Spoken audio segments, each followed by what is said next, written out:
1,000 people suddenly died. That is the size and scope of the fentanyl overdose crisis in the last 9 years of the Carney-Trudeau Liberals. A small, beautiful city like Brandon has vanished from our lives.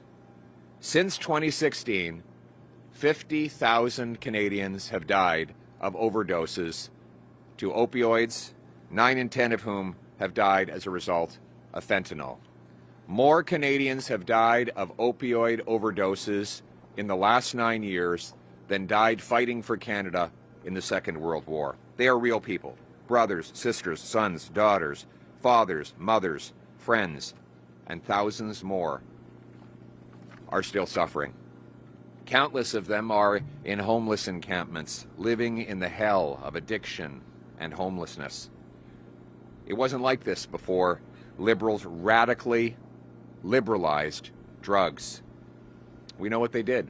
They passed C-5 to allow traffickers to serve their sentences in their living rooms. They eliminated mandatory prison time. They opened up our ports and our borders. 99% of the shipping containers that enter our country, 99% of those shipping containers come in without any inspection at all after 9 years of the Carney-Trudeau Liberals. Super labs in Canada synthesize using precursor chemical ingredients that come into Canada from China and Mexico through our open border policy. But it's not happening. This is something that looks like an episode of Breaking Bad. But this is not happening in New Mexico in a TV drama. It is happening here in Canada, real life, right now. In November of 2024, police dismantled what they described as the largest, most sophisticated illicit drug super lab in the country in Falkland, British Columbia. One of the accused was out of jail after earlier convictions. Police said they seized 54 kilograms of fentanyl. Now, that might not seem like a lot until you realize that it just takes 2 milligrams to kill a human being. That means there was enough finished fentanyl to kill 27 million people. Police found enough ingredients to make enough fentanyl to kill 95 million people. That's twice the population of Canada.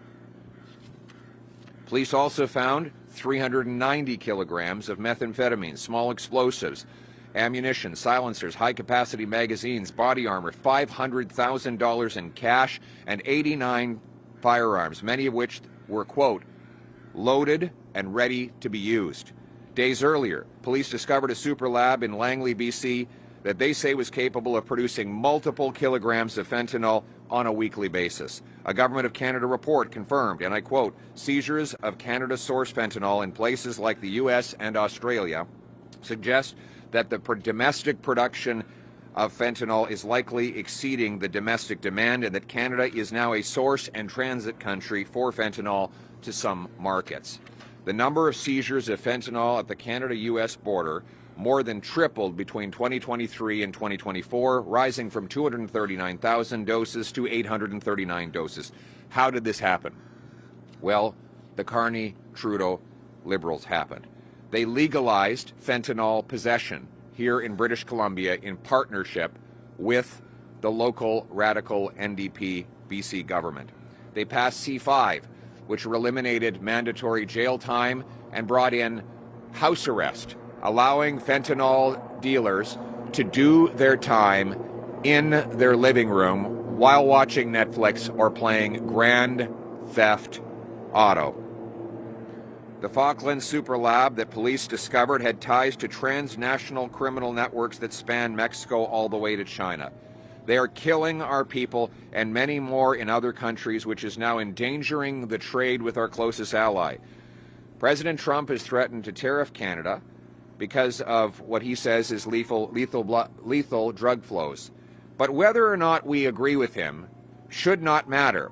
It should not take a foreign leader to get the Liberals to wake up to the drug crisis that they have caused here at home. It should have been enough that we lost 50,000 of our people.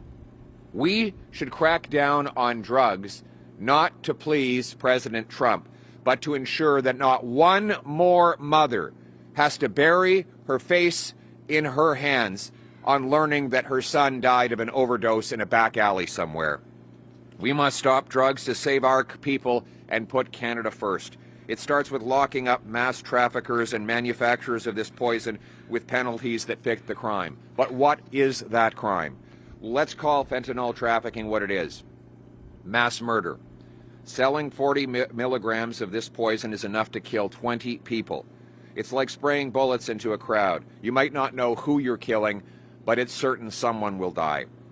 That's why I'm denouncing today, as part of my Canada First plan, that common sense Conservatives will bring mandatory prison sentences. There will be life sentences for anyone caught trafficking, producing, or exporting over 40 milligrams of fentanyl. 40 milligrams is enough to kill 20 people.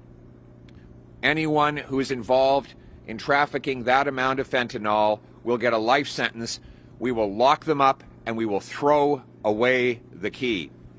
And 15 years for traffickers caught with between 20 milligrams and 40 milligrams will be the new mandatory sentence.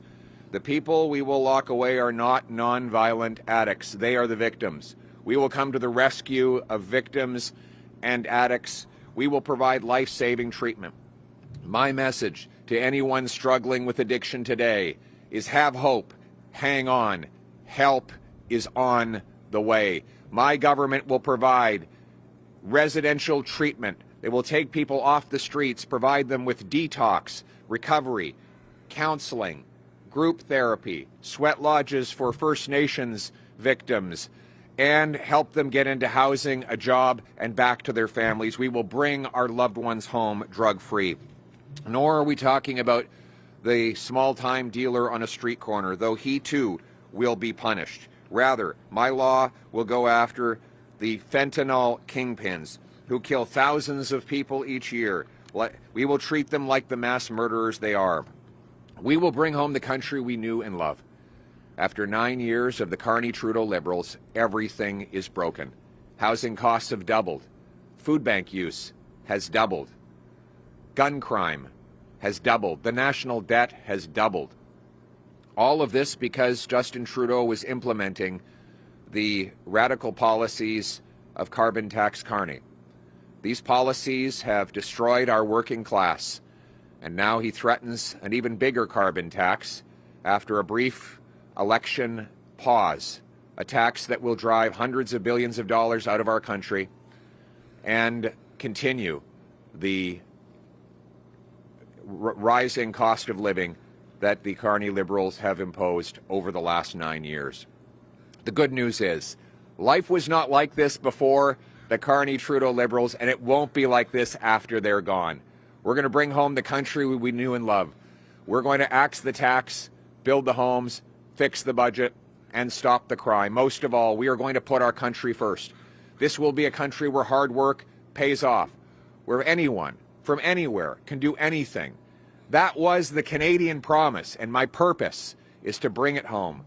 Let's make this a country where anybody who works hard gets a powerful paycheck and pension that buys affordable food, gas, and homes in safe neighborhoods wrapped around the protective arms of strong borders under a proud flag for a united country, Canada. Let's bring it home.